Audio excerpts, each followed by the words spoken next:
Amém. Vocês estão felizes? Amém. Boa noite. Se você puder abrir comigo sua Bíblia, se você não quiser, nós temos no telão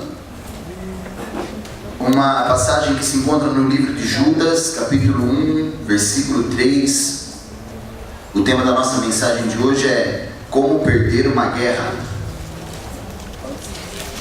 Como perder uma guerra.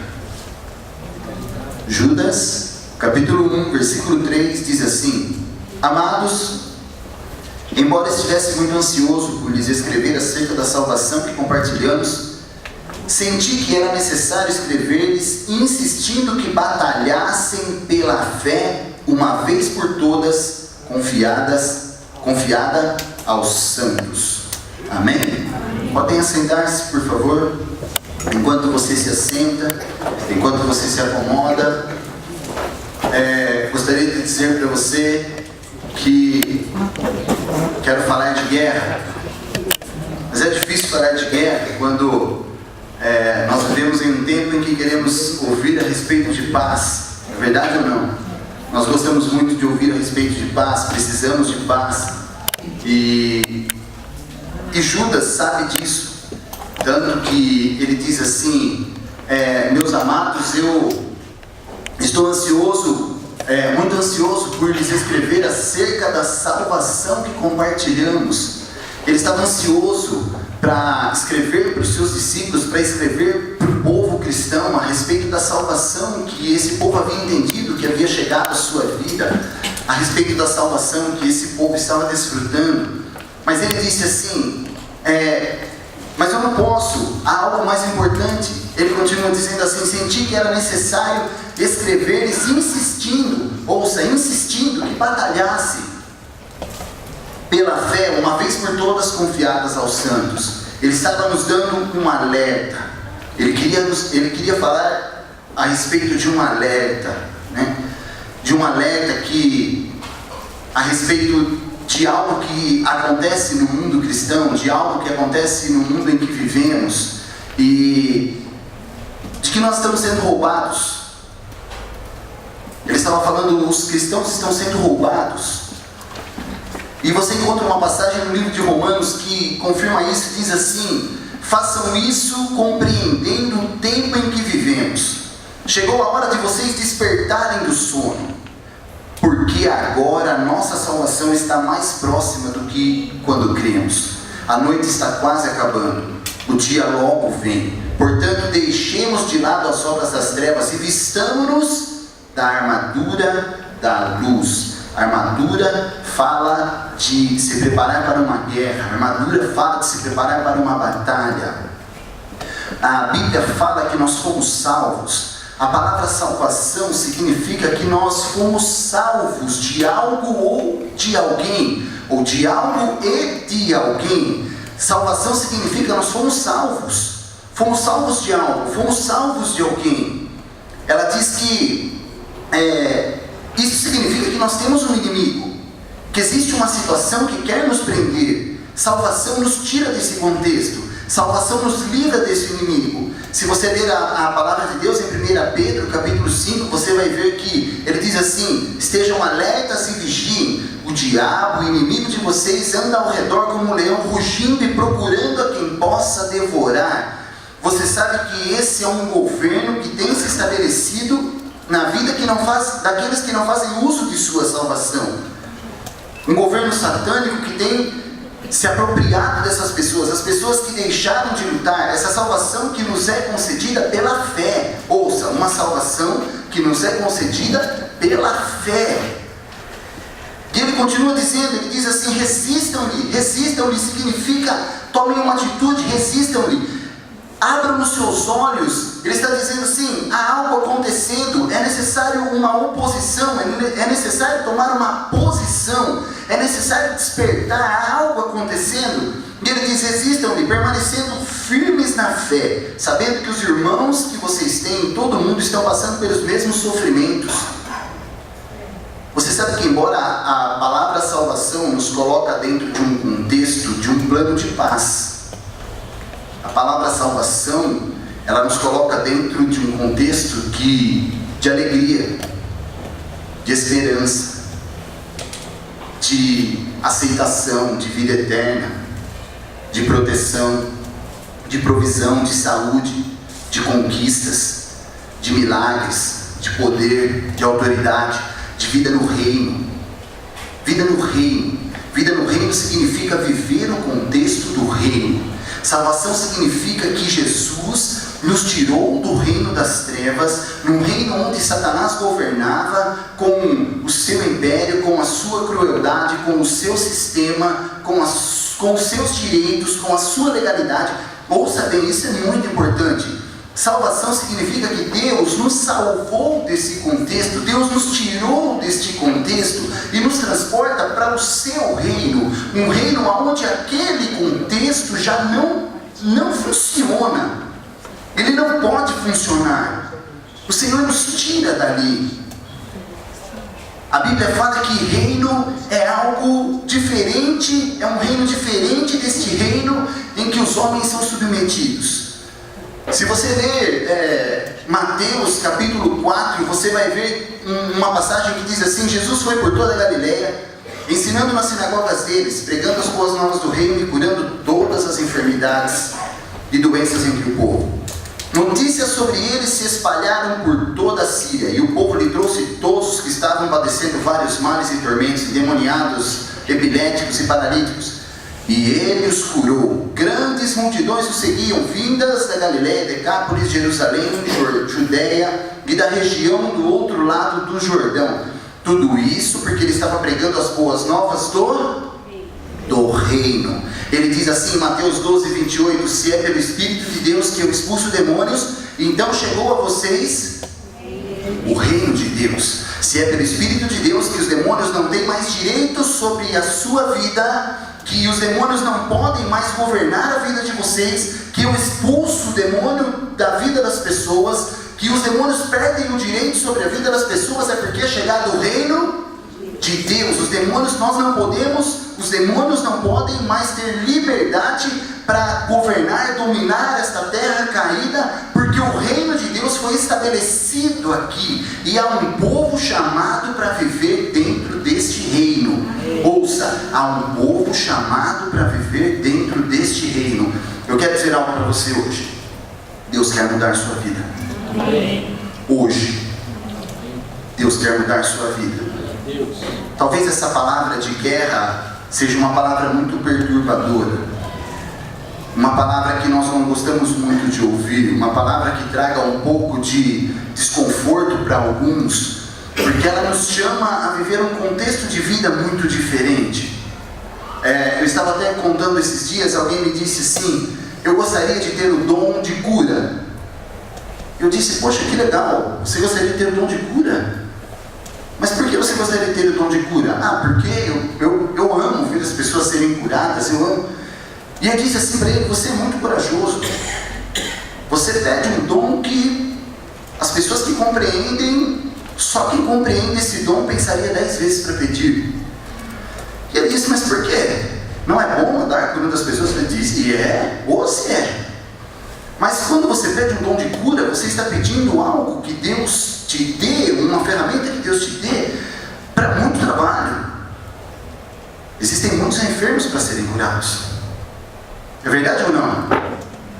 E as pessoas pedem um dom de cura, mas elas querem viver esse dom de cura dentro do mesmo contexto de suas vidas, para curarem o dia que der, para curarem se elas estiverem dispostas ou disponíveis, para curarem, e talvez não funcione assim. A Bíblia fala que as pessoas que usufruíram deste poder de cura não tinham paz. Essas pessoas, haviam filas em suas casas, elas não podiam estar em lugar nenhum. Jesus curava muitas pessoas aqui, pegava um barco, ia para o outro lado do deserto, e de repente, quando ele chegava lá, eu não sei como as pessoas já conseguiam ter aquele poder de teletransportar. As pessoas já estavam do outro lado, todas carregando muitos enfermos, muitos endemoniados, estavam lá para que Jesus continuasse a sua obra de cura. E eu disse para essa pessoa, eu disse: você entende que quando você recebe um dom de cura, a sua vida vai mudar? Você vai precisar andar amando as pessoas, curando as pessoas nas ruas, visitando hospitais, porque Deus vai se manifestar através deste dom. Talvez um dom de cura não seja um dom para você guardar dentro da sua casa, e um dia, se você estiver no púlpito, você chama as pessoas para frente e diga: agora Deus vai curar você, porque eu tenho o dom, seja curado em nome de Jesus. Ou que você esteja passando e um parente seu esteja com uma dor de barriga e você diga para ele: seja curado agora em nome de Jesus. Talvez não, é muito mais do que isso. É muito mais do que isso. Você sabe que a Bíblia diz assim, Mateus 12, 28, nós acabamos de ler que o reino de Deus chegou. Você sabe que isso não tem sido vivido pela igreja. A igreja não tem vivido dentro desse contexto de reino. A igreja tem desprezado esse contexto de reino. Nós somos amados por Deus. Ouça, eu acho que o segredo de tudo está aqui. Nós somos amados por Deus. Eu vou falar um pouquinho mais disso adiante, mas você precisa entender que você está aqui porque você é amado por Deus. Independente de você compreender isso ou não, Deus está te atraindo a Ele. Deus está fazendo um esforço muito grande para que os nossos olhos sejam abertos, para que o nosso coração, haja um acesso em nosso coração, para que Ele possa revelar o quanto Ele me ama, o quanto Ele te ama. A razão de você estar aqui, a razão de você andar, a razão de você ser protegido, talvez nós não compreendemos ainda, mas a razão de existirmos é porque Deus nos ama. E compreender isso nos leva a um lugar muito maior do que nós vivemos até aqui. Nos leva a dar um salto. Nos leva a mudar os nossos objetivos, o contexto da nossa vida. Compreender o amor de Deus muda a nossa vida, transforma a nossa vida. Ouça, há uma guerra acontecendo. Nós não entendemos isso. Há uma guerra acontecendo. A Bíblia fala que nós somos chamados cristãos. Você já parou para pensar nesse nome? Você não chama mais Daniela. Você chama cristã. Você compreende? Não é mais a Dona Conceição, é a Dona Cristã. O Rafael é o Senhor cristão. O Eduardo é cristão. O Emerson é cristão. O Juliano é cristão. Para as pessoas, nós somos cristãos. Você entende o que significa isso? Você entende o que significa ser cristão? Ouça bem, Jesus andou nesta terra e não perdeu um braço de ferro para Satanás. É sério, eu não estou brincando com você não. Ele não perdeu nenhuma batalha para Satanás. Nada. Satanás não conseguiu impor nada do seu governo sobre ele, porque encontrou ali um homem cujo a sua carne estava cheia da presença de Deus. E Deus nos deu o direito de sermos chamados filhos. A Bíblia fala que nós somos chamados cristãos, porque é através desses cristãos que Deus se manifesta na terra. A Bíblia diz assim, João 14,30, já não lhes falarei muito, Jesus está falando para os seus discípulos, pois o príncipe deste mundo está vindo, ele não tem nenhum direito sobre mim. Ele era cristão, ouça, ele era Cristo, nós somos cristãos. Jesus disse, ele não tem nenhum direito sobre mim. Ele tinha essa consciência de que Deus o havia dado recurso suficiente, de que o Espírito Santo estava sobre ele, e de que Satanás não podia impor, influenciar, governar, enganar, mentir, fazer qualquer coisa que fosse sobre a vida dele, que Satanás perderia. Até quando Satanás pensou que estava ganhando, estava perdendo. Até quando Jesus estava sofrendo, sendo chicoteado, sendo humilhado, sendo exposto à vergonha, coroa de espinhos em sua cabeça, nudez, cusparadas, socos, xingos, desafios. És o Cristo, desça daí, não és o Filho de Deus. Até quando estava sendo desafiado, até quando sua fé estava sendo colocada em jogo, até quando estava sendo pregado, as mãos que abençoaram estavam recebendo pregos, cravos. Até nesse momento que Satanás estava dizendo, venci, era quando Satanás mais estava perdendo. nunca Satanás teve vitória nenhuma sobre Jesus Cristo. Amém. E Deus nos deu o direito de vivermos nessa terra com o nome de cristãos. Você compreende o poder que nós carregamos? Você compreende a sua imagem como é nesta terra? Você compreende o quanto nós somos amados por Deus? Ouça, compreender isso é um impacto, causa uma revolução no nosso interior. Compreender isso nos tira do sono. Compreender isso nos desperta. Nós lemos em Romanos, ouça, é chegado o tempo. Desperte, a nossa salvação hoje está mais perto do que estava ontem. Desperte, é tempo de batalhar. É tempo de batalhar a sua fé, porque Satanás tem roubado a fé de muitos. Satanás tem roubado a fé de muitos. Nós temos recursos para viver isso. Somos chamados cristãos. Esse versículo é um versículo rema para a minha vida. Se você abrir sua Bíblia em Colossenses capítulo 2, do versículo 12 em diante até o 14, você vai ver uma palavra tremenda que diz assim: quando vocês estavam mortos em pecados e na incircuncisão da sua carne, Deus os vivificou juntamente com Cristo. Ele nos perdoou todas as transgressões. Ouça, Ele nos amou, Ele nos perdoou todas as transgressões e cancelou a escrita de dívida que consistia em ordenanças que nos era contrária. Ele a removeu, pregando-a na cruz, e tendo despojado os poderes e as autoridades, fez deles um espetáculo público, triunfando sobre eles na cruz. Deus nos deu esses recursos. Através de Cristo nós temos esse poder. A Bíblia fala que o Espírito Santo repousa, mora, vive em nós, se manifesta em nós. A Bíblia diz, Atos 1:8, mas receberão poder quando o Espírito Santo descer sobre vocês e serão minhas testemunhas. Viver como testemunhas de Cristo é anunciar aquilo que Cristo fez, é anunciar aquilo que Cristo se manifestou, é anunciar aquilo que Cristo deixou, é falar desta verdade. Ouça, vou falar algo forte, é falar daquilo que nós experimentamos, é falar daquilo que nós vimos, é falar daquilo que nós ouvimos.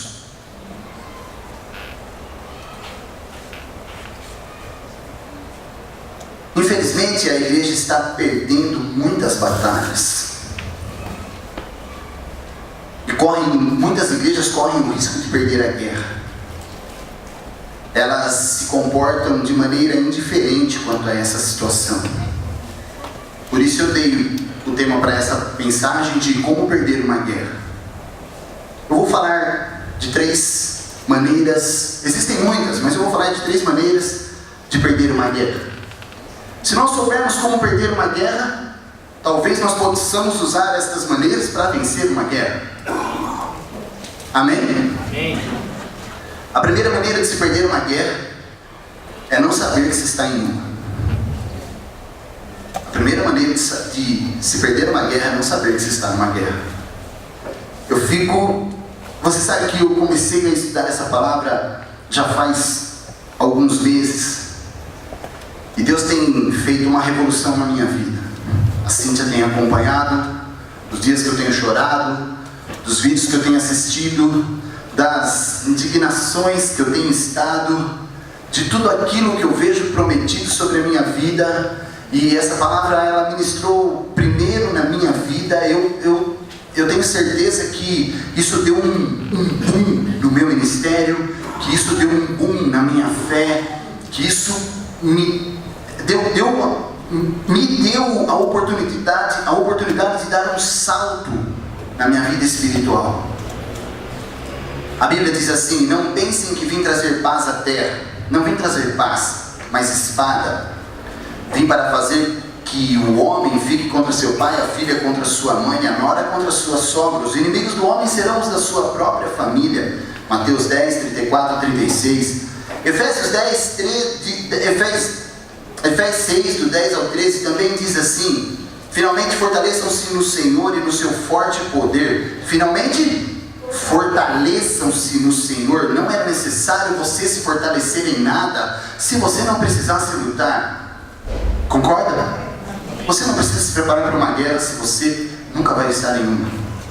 E ele diz: Deus para poderem ficar firmes contra as ciladas do diabo, pois a nossa luta não é contra pessoas, mas contra os poderes e autoridades, contra os dominadores deste mundo de trevas, contra as forças espirituais do mal nas regiões celestiais. Por isso, vistam toda a armadura de Deus para que possam resistir o dia mal e permanecer inabaláveis depois de terem feito tudo. Mas os cristãos, eles têm estendido uma rede para descansar no meio da guerra, desprezando o perigo de serem abatidos e fazendo pouco caso, não se incomodando com nada, não se importando com aqueles que estão se perdendo, que estão sendo levados como reféns pelo governo de Satanás, com aqueles que estão morrendo sem ao menos saber que estavam em uma guerra, que havia o poder de salvação, que havia um reino onde poderiam viver livre deste governo. Você entende? As pessoas estão dormindo enquanto há uma guerra, enquanto Satanás vai ganhando terreno, as pessoas estão dormindo. Então Jesus diz assim, através do escritor da carta, Jesus diz assim, a nossa luta não é contra a carne e contra o sangue, mas nós tornamos o homem os nossos inimigos. Nós nos tornamos especialistas em olhar para os homens e encontrarem os seus defeitos, em criticá-los, em fazermos qualquer coisa menos amá-los. Menos amá-los. Nós não entendemos o que significa. Você sabe que muitos de nós nem chegamos a conquistar um terço, metade, uma unha de tudo aquilo que foi conquistado por Jesus naquela cruz. Não conseguimos viver isso, porque não entendemos que tetelestai, a palavra tetelestai significa estar consumado, também significa tudo já foi pago. Essa palavra diz isso. Não entendemos que já foi feito, está consumado, foi pago, mas nós precisamos nos apropriar disso, nós precisamos viver a respeito disso. Você sabe que nós vivemos como se nós já tivéssemos sido arrebatados. Nós já vivemos como se Cristo já tivesse vindo, nos levado para um reino e um tempo de paz, onde nós pudéssemos descansar, só usufruir. E Senhor, por que eu não tenho direito a tantas conquistas? Me dá, Senhor, eu preciso, sou teu filho, Senhor. O Senhor me prometeu uma vida de paz, de alegria. O Senhor viveu, ouça, Deus quer mudar a sua vida hoje. Talvez hoje nós precisamos compreender por que nós ainda estamos nessa terra, por que nós ainda vivemos. Talvez hoje nós precisamos compreender que nós não vivemos para nós mesmos. Há muitas pessoas que dependem de nós nesta terra. Deus quer se manifestar através dos cristãos, através da minha e da sua vida. Mas isso é impossível se nós não compreendermos o quanto fomos amados por Deus. Jamais sentiremos o desejo de manifestar esse amor aos outros. Nós não teremos esse desejo. Tudo se baseia no amor. No quanto Deus me amou, no quanto Deus te amou. Talvez nós vivemos a nossa vida inteira com tanta dificuldade de manifestar aquilo que Deus falou, aquilo que Deus prometeu, aquilo que Deus conquistou naquela cruz.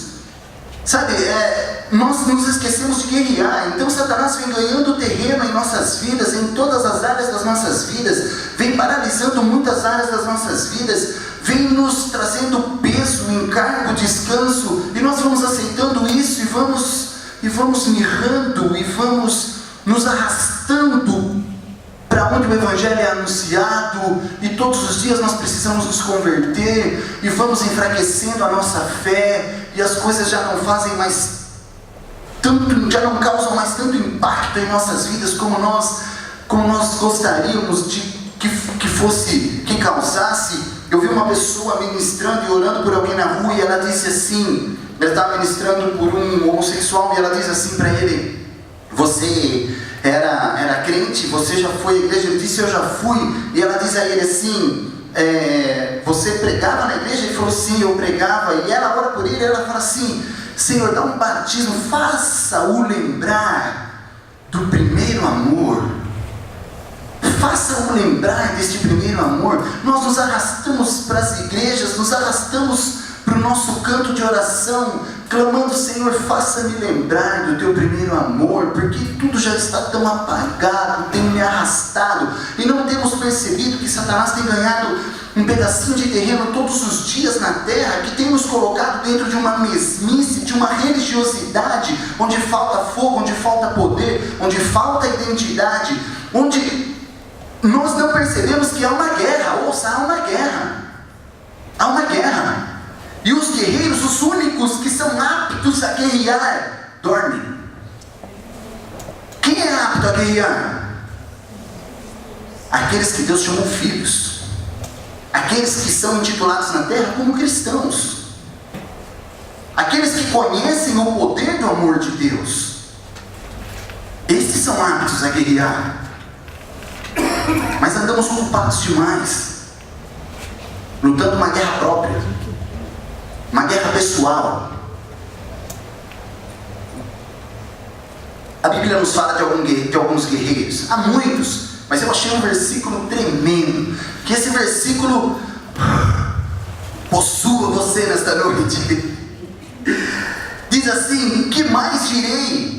Não tenho tempo para falar de Gideão, Baraque, Sansão, Jefté, Davi, Samuel e os profetas, os quais pela fé conquistaram reinos, praticaram a justiça, alcançaram o cumprimento de promessas, fecharam a boca de leões, apagaram o poder do fogo, escaparam do fio da espada, da fraqueza tiraram força, tornaram-se poderosos na batalha e puseram em fuga exércitos estrangeiros.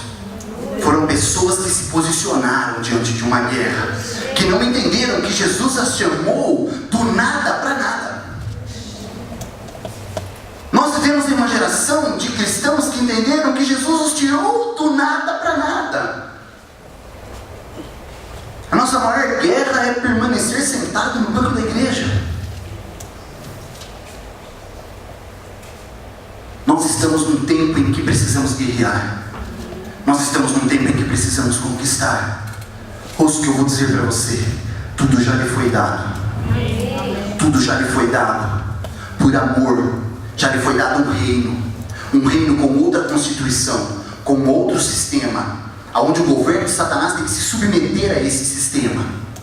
Mas ele precisa encontrar cristãos. Ouça bem, nós somos cristãos. A Bíblia diz que Deus se manifesta em nós, que Deus nos enche, que Deus está em nós. E eu fico imaginando Deus dentro de nós, ansioso para fazer algo, ansioso para curar alguém, ansioso para se manifestar, para se revelar. Mas Ele encontra cristãos que não permitem que isso aconteça. Porque entendemos que não há uma guerra.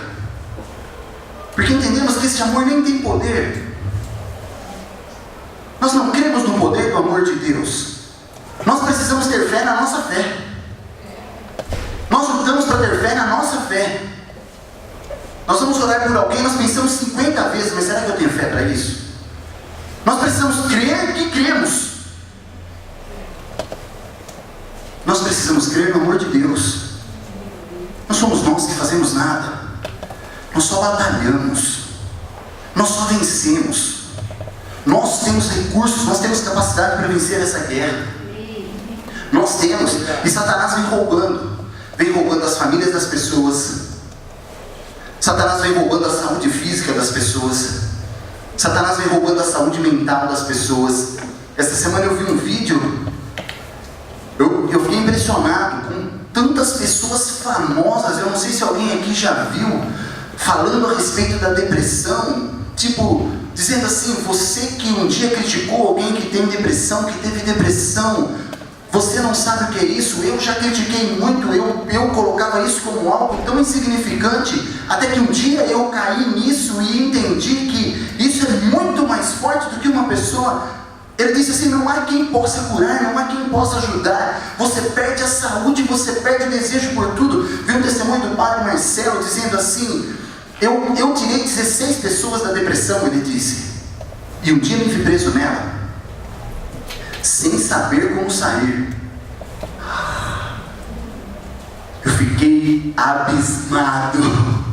Eu disse: como assim, sem saber como sair? Sem saber como sair? Ele disse: é como se você Todo mundo gosta de comer, você pode procurar. É como se você quisesse muito comer, mas perdesse o sabor de tudo. Ele disse, então você vai perdendo a vontade de comer, vai perdendo a vontade de beber, vai perdendo a vontade de amar, vai perdendo a vontade de tudo. E eu, pelo vídeo, dizia, eu tenho a solução, Jesus te ama. Eu queria dizer para ele, Jesus te ama, ouça, Jesus te ama é suficiente. O amor de Jesus é suficiente. Quando você se sente amado, você se sente aceito, você se sente útil, você se sente com propriedades, você sente necessidade de fazer algo quando você se sente amado. Mas o nosso problema é que não nos sentimos amados. Falamos de Jesus, vivemos Jesus, entramos no sistema religioso de Jesus, mas ainda não entendemos o quanto Jesus nos amou.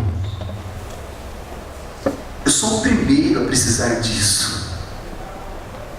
Senhor, me ajuda a entender isso. Me ajuda a entender isso.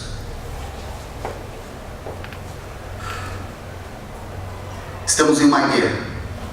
E não compreender isso nos faz perdedores. A segunda maneira de perdermos uma guerra é não querer lutar. Não querer lutar. Ouça, minha esposa me falou desse versículo. Quando ela me falou, faz um mês atrás, eu estava estudando essa palavra, eu falei, Deus falou através da sua boca, irmã de Deus, varoa poderosa. Estava no manto aquele dia. Meu filho perguntou o que é manto.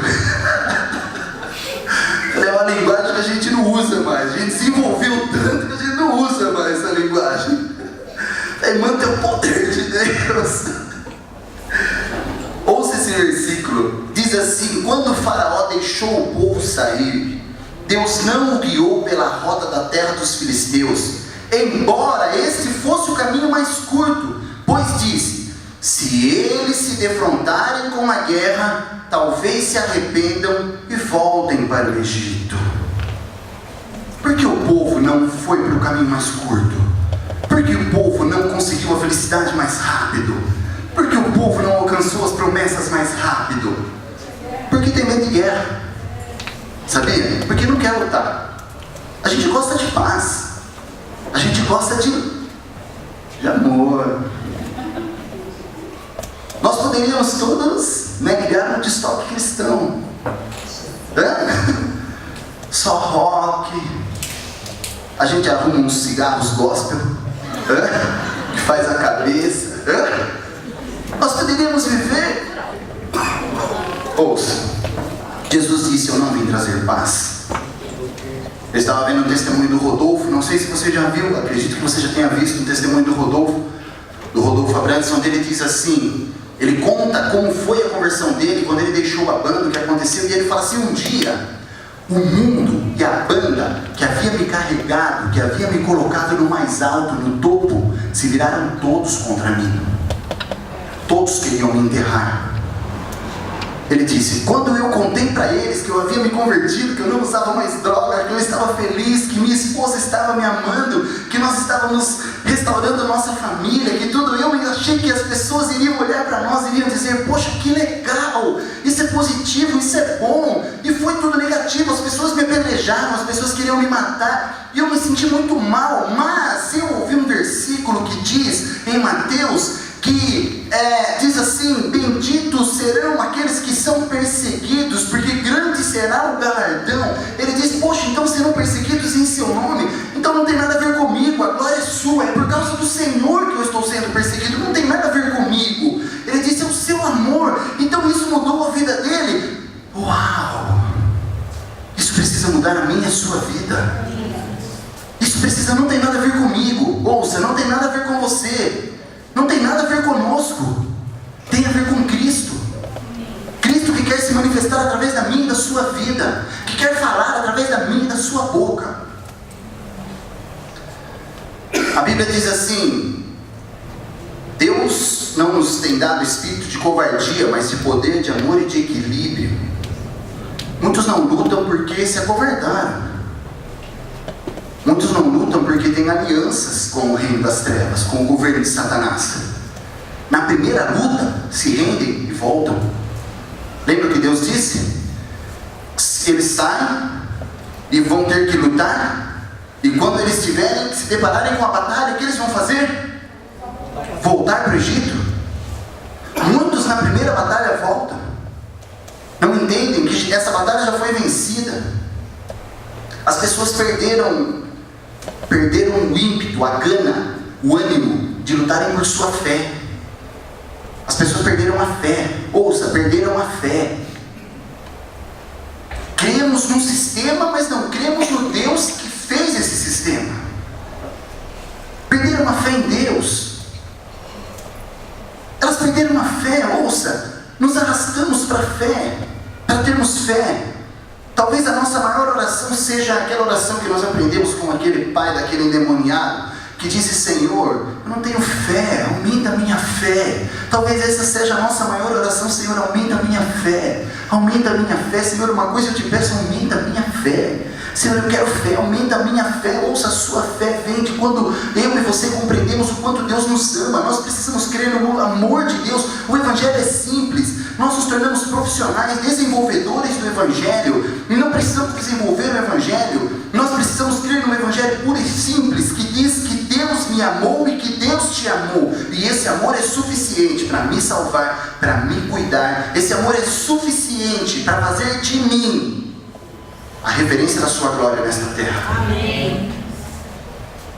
Muitos perderam a luta pelo pecado.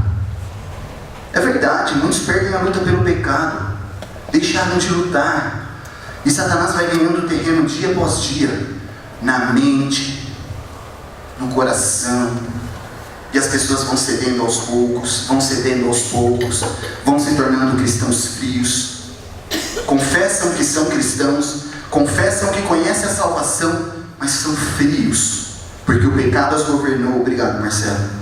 Porque o pecado a dominou. As pessoas vão perdendo o poder de lutar por seus ministérios. As pessoas vão perdendo o poder do Evangelho. Ouça, as pessoas vão perdendo o poder de evangelizar.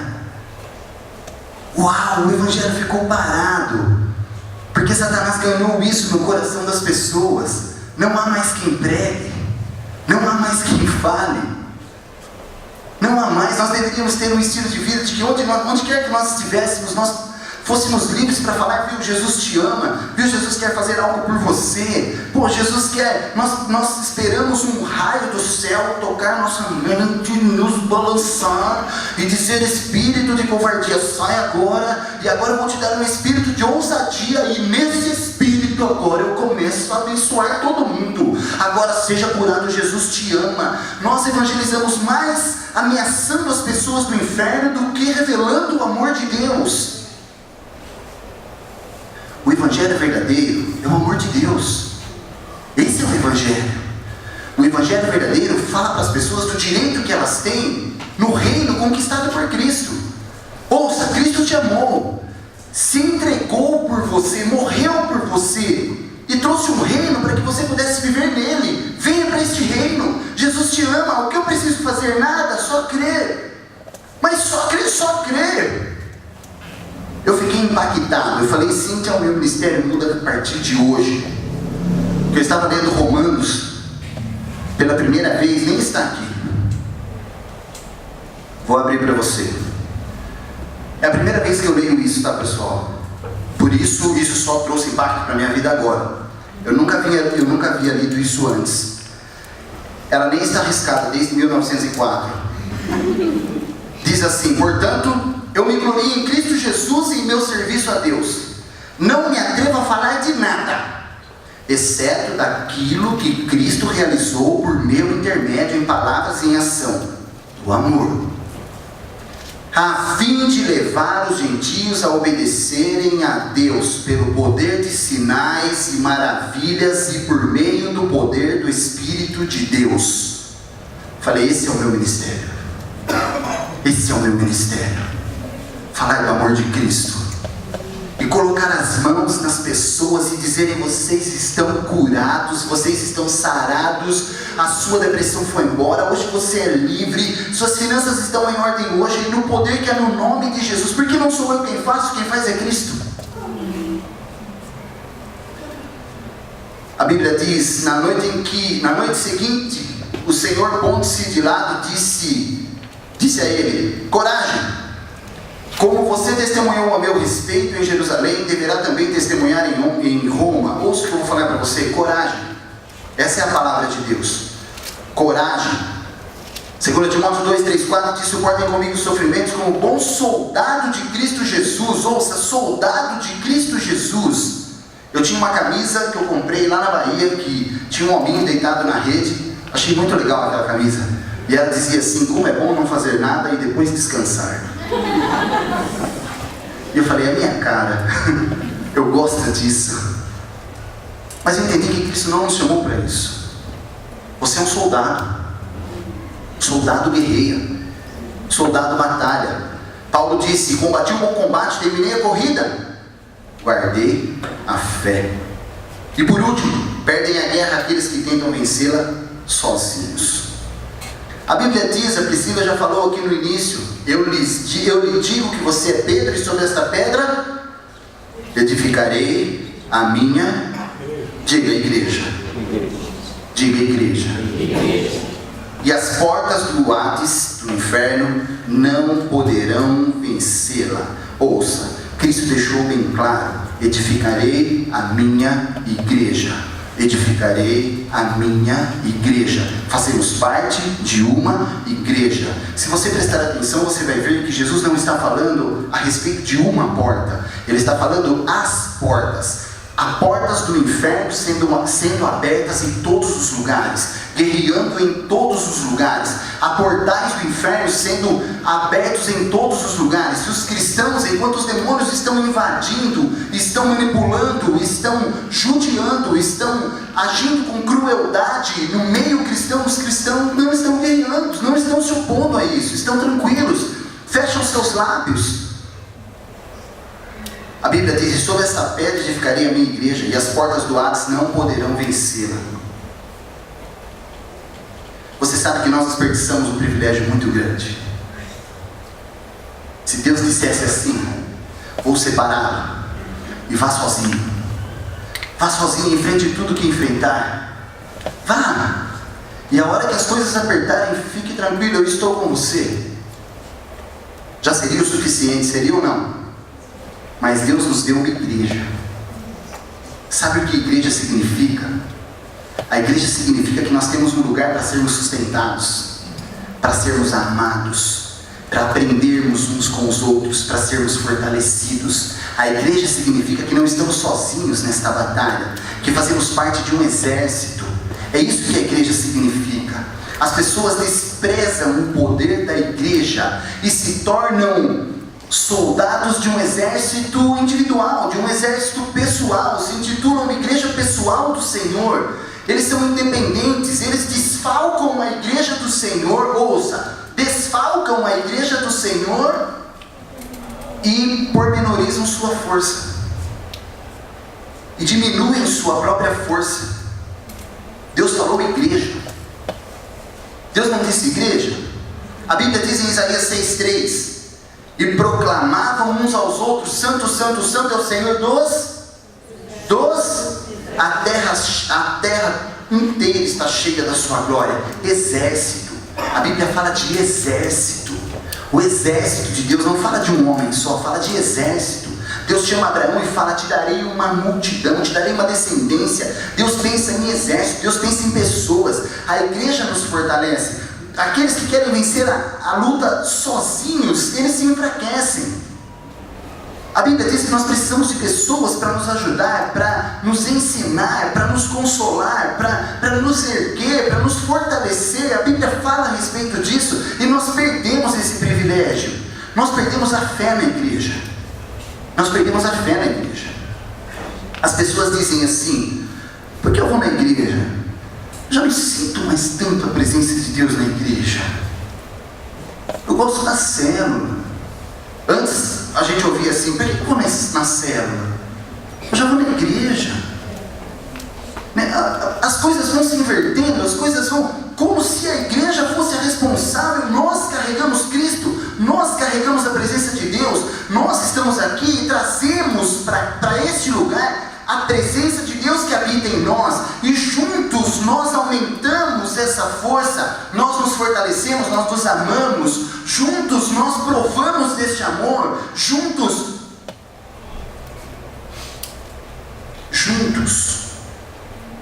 nós estamos aqui para unir toda a força que Cristo coloca em nós. Isso é igreja. Há um perigo na individualidade, sabia? Há um perigo.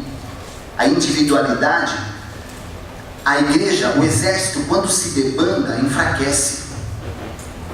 É verdade. O exército, quando se debanda, enfraquece. Eu fico muito triste de ver que as pessoas perderam o valor de se reunir como igreja. O exército do Senhor são indivíduos são soldados que unidos formam um exército. Você não é um exército sozinho. As pessoas que não estão não são exércitos sozinhas. Somos um exército quando estamos juntos. As pessoas perderam o interesse, desprezaram o poder e a força da igreja. Por isso as portas do inferno têm prevalecido contra a igreja do Senhor, porque a igreja tem se enfraquecido. As pessoas perderam o valor de igreja, desprezam esse poder, criam argumentos pessoais. A Bíblia diz em 2 Coríntios 10:3: pois embora vivamos como homens, não lutamos segundo os padrões humanos. As armas com as quais lutamos não são humanas, pelo contrário, são poderosas em Deus para destruir fortalezas, destruirmos argumentos e toda pretensão que se levanta contra o conhecimento de Deus, e levarmos cativo todo pensamento para torná-lo obedientes a Cristo. Você sabe que nós perdemos tanto a fé na igreja, no que é feito aqui, que eu estava conversando com a Cindy, estava dizendo para ela, falei, como é interessante quando Jesus comenta a respeito de o profeta não tem honra em sua casa. As pessoas já se acostumaram com o ambiente da igreja, e se uma oração é feita aqui, uma oração de cura, onde Deus diz, Deus está curando você nesta noite, nós penamos para crer nisso, porque nos acostumamos com um ambiente natural de uma igreja. A igreja é a força do cristão, a igreja é o exército, é onde se reúne, é onde se forma o exército de Deus. É na igreja que isso se manifesta. Eu quero dizer algo para você: não permita que Satanás roube sua fé. Você é amado por Deus, você é poderoso em Deus, você é corajoso em Deus. O Evangelho precisa ser anunciado. O Evangelho precisa ser anunciado. Nós falamos de tantas coisas, nós buscamos tantas coisas e nos esquecemos do porquê nascemos. Ouça, você nasceu para evangelizar. Você nasceu para uma coisa, para evangelizar. Há muitas pessoas esperando serem curadas através da sua oração. Para isso, talvez precise haver uma revolução na sua vida, na minha vida. Para isso, talvez é necessária uma mudança radical. Para isso, talvez precisamos compreender aquilo que Deus quer fazer e que está fazendo nas nossas vidas. Para isso, talvez precise de uma entrega. Você que está aqui pela primeira vez, se você chegou a primeira vez aqui hoje, nunca havia ouvido falar de Jesus, e ouviu que Jesus te ama, que Jesus te tira do governo de Satanás, hoje e para sempre. Hoje, ouça, hoje e para sempre. Havia uma dívida a ser paga com Satanás, Jesus já pagou, não precisamos pagar nada. Jesus já perdoou todos os nossos pecados. Se crermos nisso, Deus nos dá nova vida. Deus nos tira dessa condenação e nos faz anunciadores desta promessa. Se você ler Lucas, capítulo 4, versículo 18, você vai ver isso. Você vai ler a respeito disso. E Ele me ungiu, a Bíblia diz, Ele me ungiu para levar as boas novas aos pobres. Ela fala, aos pobres significa aqueles que necessitam, aqueles que precisam, aqueles que querem. Ele fala, e para que nós possamos restaurar os olhos dos cegos, para que nós possamos libertar os que estão em prisões, para que nós possamos trazer libertação aos cativos e que nós possamos anunciar o ano da graça do Senhor. O Espírito Santo te ungiu para isso. Eu queria orar por você. Queria te deixar à vontade. Pode apagar as luzes, por favor? Se você sentir o desejo de estar aqui na frente, se você quiser se ajoelhar onde você está. Deus não trouxe essa palavra para mim e para você à toa nesta noite. Há uma guerra acontecendo. Há uma guerra acontecendo. Há alguém querendo